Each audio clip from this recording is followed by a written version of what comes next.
All right, hello. It's 8 o'clock, so let's get started here. All right, so hello everyone and welcome. This is the first Hangout of 2016. I hope that you had a great holiday season and that you're ready to have an awesome 2016. There are a few things that I wanted to cover this evening, so let's get to it.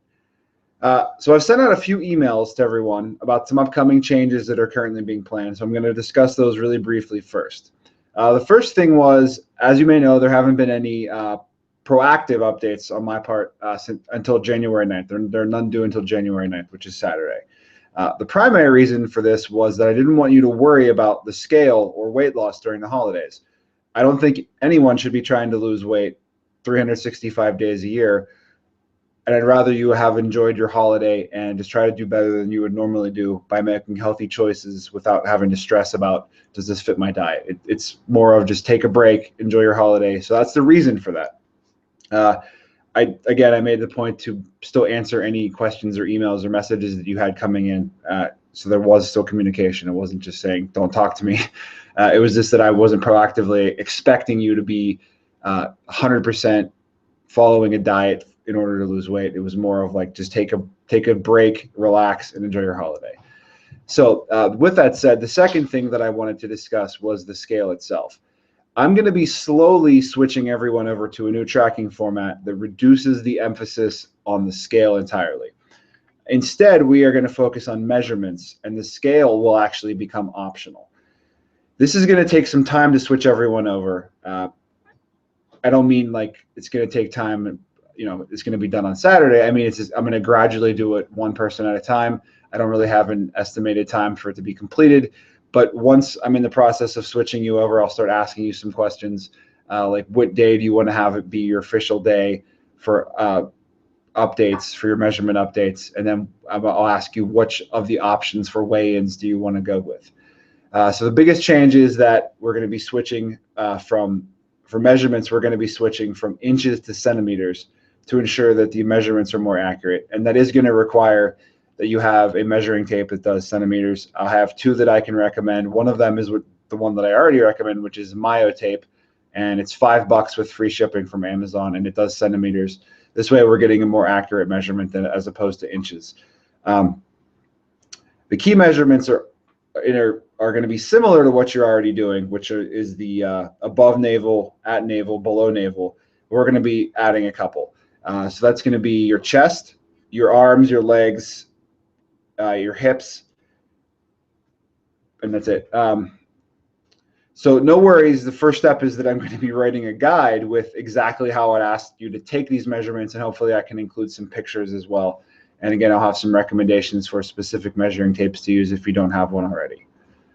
So on a related note, since I'm mentioning updates, I'm slightly modifying the due dates. So as I mentioned before, I'd ask everyone what they want their particular update day to be.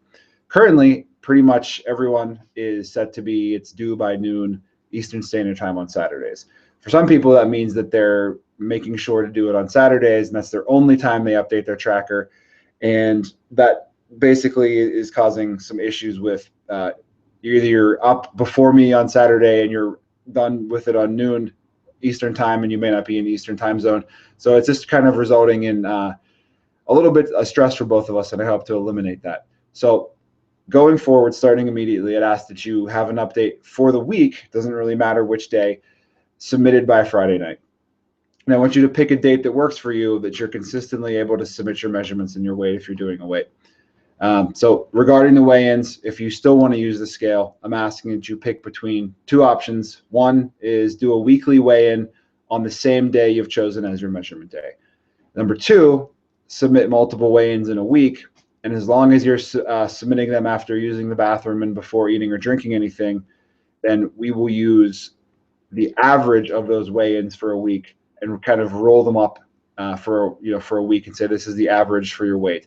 But again, the point here is to de-emphasize the scale entirely for a multitude of reasons, and I will get into that in the measurement guide as to why. So you'll have do these measurements. This is how you do them. This is an example picture, and then this is why we're doing measurements over the scale as the emphasis. So with all of that said, there was one question asked. I do have the Hangouts questions turned on. So if you're watching and you have a question, please do ask.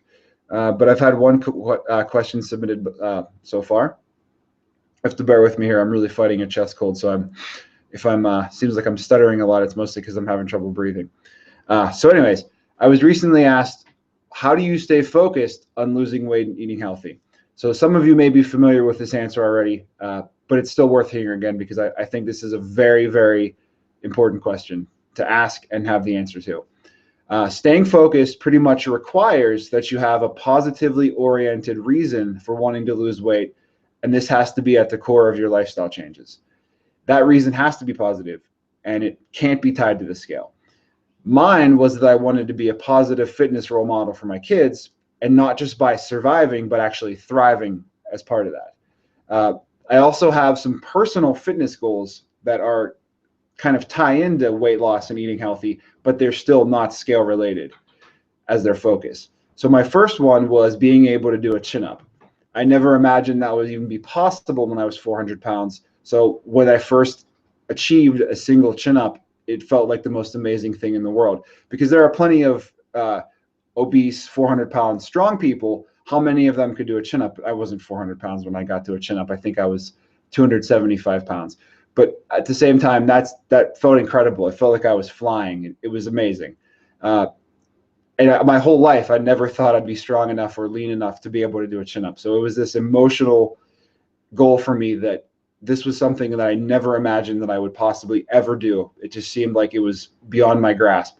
And I worked for it, and I focused on that, and I achieved it. And the first thing I did after celebrating the fact that I'd had this awesome achievement was I set something else to keep me going, to keep that motivation refreshed. Motivation is fleeting, and you can't rely on it to be there when you need it the most. So it's almost like something you want to be refreshing proactively in advance of when you might want to lean on it, but you can't count on it being there for you. There are going to be days when you just don't want to work out, you don't want to, eat healthy, and that's when discipline matters the most.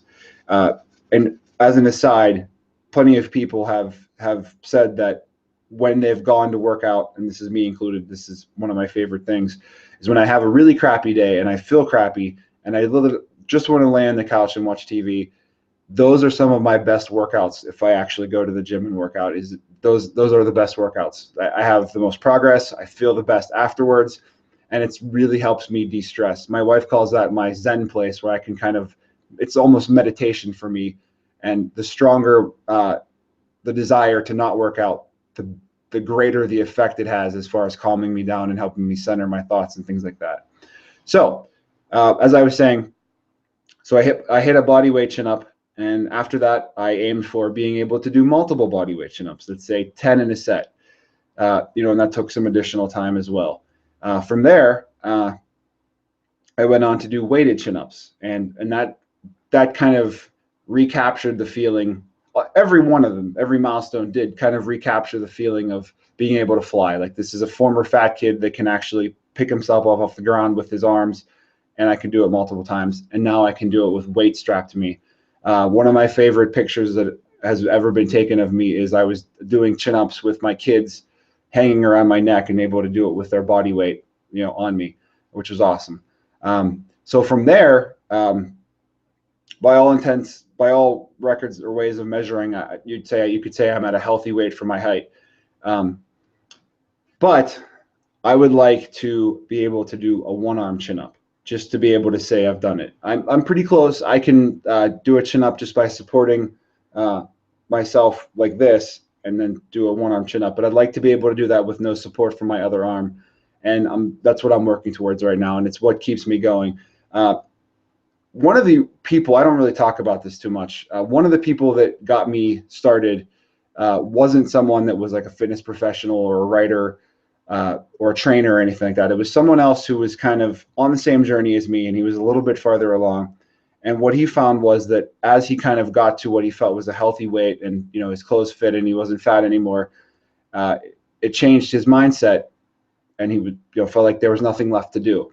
And he actually regressed and wasn't able to maintain that weight because he didn't have anything to work towards, because he never really got invested in the process of getting stronger and enjoying exercise for what it was. he kind of always just viewed exercise as a way to burn calories. And that's why, if you've heard me mention this, that I asked for you to not create that relationship where exercise burns calories. Instead, cultivate the mentality of exercise being for health and for feeling good, and that getting stronger through weight training and body weight training helps you to do the rest of your life better. So it's not like, what am I sacrificing in my life to be able to actually work out, but it's, what does this actually add to my life? And the person that I looked up to and kind of inspired me to start wasn't able to have that, and that's why he had regressed to that point and pretty much, you know, vanished and gave up, I guess. But for me, it was important that even now, you know, I'm helping other people lose weight. I've had no problem maintaining my weight loss for so many years, but part of that is that I have constantly renewed what I'm working towards, and that changes as I make progress. So it's toward a one-arm chin-up, and it's, yes, I may have to lose some additional weight on the scale to make that easier, because it's all about relative body strength, meaning, you know, there's a threshold as to how much strength you can gain, and for me to be able to gain that strength for a one-arm chin-up, I'm going to have to maybe bring my body weight down, you know, 10, 15 pounds, something like that, which is reasonable. So that's an example of a positively oriented forward goal. I would say that negative goals would be something like, I don't like the way I look, so I want to lose X number of pounds, or I don't like the way I feel at X pounds. These are negative goals because losing weight simply doesn't change your mindset, doesn't change who you are. You can't just say everything will be better once I'm at X pounds, because that's really setting yourself up for failure and disappointment. Simply the act of losing the pounds doesn't change you. You have to make that change come from within. So I hope that answers your question. Let me know if that helps, or if you'd like me to kind of go into more depth into that topic. I don't mind talking about it. It's, you know, it's an important, vital topic. So if you need to talk about it some more, please let me know. So let me see what else has been asked. All right. I'm not showing any additional questions at this time. So that's kind of a lot of information to throw at everyone. So what I'm going to be doing is I'll be contacting everyone as part of their normal weekly updates on Saturday. Hopefully, I'm fortunately have to go car shopping because my car kind of exploded and it's not repairable. So that's one of the fun things that I'll be doing. But other than that, I'll be in contact with you, kind of see how you're doing. Many of you did reply to the community discussion about, you know, doing a reflection of your holiday season and how it went. I do want to say that most people that replied was awesome. Well, everyone that replied, it was awesome. Thank you for taking the time to do that. In looking through the replies, I thought it was great that people were saying, you know, I lost a shirt size, or I lost a pant size, but I still felt like I ate like crap. But if you kind of look at things from a little bit further distance than it was Christmas last week or whatever, it was like you were doing better than you would have done previously. And that's really what's important. You can't really look at how you do on Christmas and New Year's week as opposed to how you do on a week in the middle of April or something. They're different situations, different contexts, different social events going on, that you can't compare them because they're not like things. Just because they happen to fall on the same days of the week or something, it's not a like comparison. So, you know, when you look at a holiday, compare it to how you did on the previous holiday. And I know that it's hard to take a long-term view on things like that, because you want to look at, well, how did I do yesterday and the week before? But you have to take into consideration the context, because that matters. You're not going to react to the same social situation the same way. It really depends on what it is. All right, so I do not see any additional questions asked, but I will be in contact with everyone soon. You have a great night, and talk to you then. All right, bye-bye.